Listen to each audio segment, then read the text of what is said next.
सच्चिदानंद सद्गुरु साईनाथ महाराज की जय। ओम साई राम। मित्रों, आज का ब्लॉग आप सभी हमारे साईं परिवार के लिए विशेष लाभकारी और कल्याणकारी है, क्योंकि आज के ब्लॉग में हम अपने साईं परिवार के लिए साईं बाबा का बहुत ही विशेष उपाय लेकर के आए हैं, जो आपके समस्त कार्य क्षेत्रों में आपको सफलता प्रदान करता है। आप बहुत सारे ऐसे साईं परिवार हैं जो कहते हैं कि गुरुजी हमारे कार्य क्षेत्र बनते बनते कार्य बिगड़ जा रहे हैं। घर में युवा बच्चे बच्चियां जो बहुत अच्छा सफलता के लिए एफर्ट कर रहे हैं, लेकिन उनको सफलताएं नहीं मिल पा रही हैं। चाहे वह जॉब का क्षेत्र हो, चाहे कंपटीशन का क्षेत्र हो, उनका एग्ज़ाम नहीं क्वालिफाई हो पा रहा है, या उनका बिजनेस है, वह बिजनेस के लिए बहुत अच्छा उनका डील चल रहा है, लेकिन वह घर से जाते हैं, पता चला वहाँ बिजनेस अटक गया, वहाँ पे काम बनते बनते रुक गया और डील जो है वो टूट गया। तो यहाँ पर इस उपाय को आप करिए। आप किसी भी शुभ कार्य के लिए घर से जा रहे हैं तो इस छोटे से उपाय को ज़रूर करना चाहिए। आपको करना क्या है, सबसे पहले तो मैं ये बता दूं, लेकिन यहाँ पर एक चीज़ आप सब लोग जान लें कि बाबा का कोई भी उपाय करते हैं तो श्रद्धा और सबरी दो चीज़ ऐसी होती है जो आपको जीवन के हर उस कठिन से कठिन रास्तों को सुगम बना देती है। अब यहाँ पर मैं बता दूं, तुलसीदास जी ने खुद लिखा है कि धीरज धर्म मित्र अरुनारी आपत्ति काल परखिए चारी। धीरज, धैर्य, धर्म और स्त्री और मित्र की परीक्षा आपत्ति काल में होती है। तो जब आपका ऐसा समय चल रहा है कि आपके जीवन में सफलताएं नहीं मिल पा रही हैं, एक चीज़ ये भी जान लें कि जो दीप जलता है ना, जब अंधकार होगा तभी उसका प्रकाश आता है। कभी सूर्य की रोशनी में आप दीप जलाइए, शायद उसकी रोशनी ही नहीं दिखेगी दीप की आपको, लेकिन अंधकार में जब आप दीप जलाते हो तो उसकी रोशनी आपको बहुत अच्छी दिखती है। क्यों? क्योंकि जब आपके जीवन में कष्ट आता है तभी आपको ईश्वर की कृपा भी प्राप्त होती है। तो कष्ट से डरना नहीं है, ईश्वर की कृपा प्राप्त करने के लिए आपको कुछ उपाय करने हैं। उपाय क्या है? सबसे पहले तो बाबा की ऊदी जो शिरडी की होती है उसको आपको ले लेना है, एक मंत्र का भी जाप करना है, और सबसे पहले कुछ फूल ले लीजिए। आप जैसे ही मान लीजिए कल आपको कार्य क्षेत्र के लिए निकलना है तो व्यवस्थाएं आप, ऊदी कौन सी ऊदी, अगर आप शिरडी साईं बाबा की ऊदी जो हम स्क्रीन पर दिखा दे रहे हैं, अगर ये वाली है तो बहुत अच्छा है, नहीं है तो किसी साईं मंदिर में भी वहाँ धूनी जलती है, वहाँ से आप ऊदी ले सकते हैं। वहाँ भी नहीं मिलता है तो आप घर में जो धूप बत्ती अगरबत्ती जलाते हैं या हवन करते हैं अपने आप से, तो उसकी राख ले लीजिए। बाबा के निमित्त जो आप अगरबत्ती धूप बत्ती जलाते हैं उसको लेकर के रख लीजिए।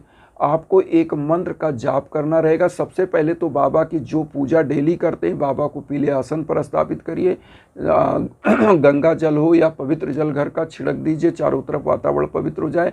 एक घी का दीप जलाइए, एक धूप बत्ती जलाइए, साईं बावनी, साईं चालीसा, आरती, ये सब कर लीजिए, और 11 वचन 11 बार आपको बोलना है। उसके बाद मंत्र मैं बता रहा हूँ कौन सा मंत्र बोलना है।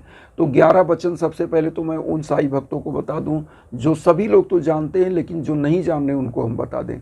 जो शिरडी में आएगा आपद दूर भगाएगा, चढ़े समाधि की सीढ़ी पर, पैर तले दुख की पीढ़ी पर, त्याग शरीर चला जाऊंगा, भक्त हेतु दौड़ा आऊँगा, मन में रखना दृढ़ विश्वास, करे समाधि पूरी आस, मुझे सदा जीवित ही जानो, अनुभव करो सत्य पहचानो, मेरी शरण आखाली जाए, हो तो कोई मुझे बताए, जैसा भाव रहा जिस जन का वैसा रूप हुआ मेरे मन का, भार तुम्हारा मुझ पर होगा, वचन न मेरा झूठा होगा, असहायता लो भरपूर, जो मांगा वह नहीं है दूर, मुझ में लीन वचन मन काया, उसका ऋण न कभी चुकाया, धन्य धन्य वह भक्त अनन्य, मेरी शरण तज ले नानन।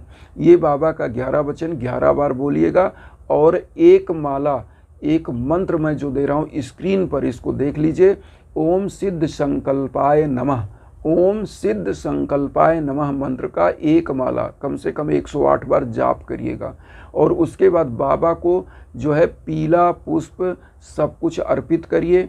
मंत्र जाप करने के पहले पीला पुष्प और अर्पित करिए, पीले चंदन का तिलक लगाइए, खुद को लगाइए, और बाद में जो बाबा की ऊदी है वो उस ऊदी को आप अपने मस्तक पर बाबा के सम्मुख ही लगा लीजिए। उसके बाद पूजा होने के बाद आप अपना जहाँ भी गंतव्य स्थान पर जाना है भोजन करके आपको जब निकलना है, तो एक चीज़ ध्यान रखिए, कोई व्यक्ति आपको घर से निकलते समय टोके ना। टोकने का मतलब होता है कि जहाँ प्रश्न चिन्ह, जैसे आपको कोई बोला कि कहाँ जा रहे हैं, तो कहाँ का मतलब हो गया प्रश्न चिन्ह। तो प्रश्न चिन्ह नहीं होना चाहिए, क्योंकि मन में एक नकारात्मक विचारधारा आ जाती है कि ये व्यक्ति, अमुक व्यक्ति ने मुझे टोक दिया, बोल दिया। हालांकि यह कोई ऐसी ढोंग नहीं है, ऐसा कोई वो नहीं है। आपको यह चीज़ कोशिश करना चाहिए कि ऐसा ना बोले। अगर कोई व्यक्ति ऐसा आपको इस नेचर का मिलता है जो पूछ सकता है कि कहाँ जा रहे हैं, आप पहले बताइए, मैं कुछ काम से जा रहा हूँ, फिर बात होती है, आपसे मुलाकात होगी, ऐसा बोलकर आप आगे बढ़ जाइए। आपको अपने गंतव्य स्थान पर जाना है और कोशिश करिए कि यह चंदन आपका मस्तक पर लगा हो, और जिस भी सम्मुख जाएंगे, चाहे आपका बिजनेस डील हो, चाहे आपका कोई एग्जाम हो, चाहे आपका बिजनेस हो, जहाँ भी जाएंगे एक सम्मोहन की तरह यह उपाय काम करेगा। और हर कस्टमर, हर बिजनेस का जो डील, हर परीक्षाओं में आपका जो कॉन्फिडेंस है वो हमेशा बलवान होगा, और आपको आपकी सफलता मिलेगी निश्चित। और ये उपाय श्रद्धा और सबरी के साथ करना है, क्योंकि देखिए कलयुग में 3 चीज़ें बहुत ध्यान देना है। पहला नंबर कि आपका अपना धर्म, दूसरा नंबर आपका अपना विश्वास, और तीसरा नंबर सद्मार्ग पर चलने की प्रवृत्ति। तो धर्म, विश्वास और सद्मार्ग पर चलने की प्रवृत्ति अगर आपकी है तो निश्चित रूप से सफलताएं आपके कदम चूमेंगी। और साईं बाबा की श्रद्धा सबरी हमेशा याद रखिए। इस उपाय के साथ अगर यह उपाय करते हैं तो निश्चित रूप से कल्याण होगा। इन्हीं भावनाओं के साथ एक चीज़ और कहेंगे, जब भी जीवन में आपको कष्ट हो, कोई बाधा आए, तो यज्ञ आजन के लिए किसी भी, कोई भी बाधा है, आपके जॉब नहीं मिल रही है, आपके घर में विवाह शादियों में कोई दिक्कत है, घर परिवार में कोई दिक्कत है, या किसी भी प्रकार की राह में दिक्कत आ रही, बाधाएं आ रही हैं, तो उसके लिए, हवन के लिए हमारे इंस्टाग्राम पर संपर्क कर सकते हैं। हमारे लायक जो संभव है निश्चित रूप से आपसे बात होती है। जो भी हम बता सकते हैं, काउंसलिंग कर सकते हैं, वो चीज़ें आपको बताते हैं। और हमारे लायक अगर संभव होता है तो हवन के लिए हम संकल्प लेकर के आपके लिए हवन करते हैं, और इसी माध्यम से निश्चित रूप से आपका कल्याण होता है, क्योंकि आपके गोत्र आपके नाम पर संकल्प होकर के और यह हवन होता है। तो इस हवन से दिव्यता यह होती है कि आप विश्व के कोने कोने में कहीं हो, वह ऊर्जा आप तक पहुंचती है और आपका कल्याण होना शुरू होता है।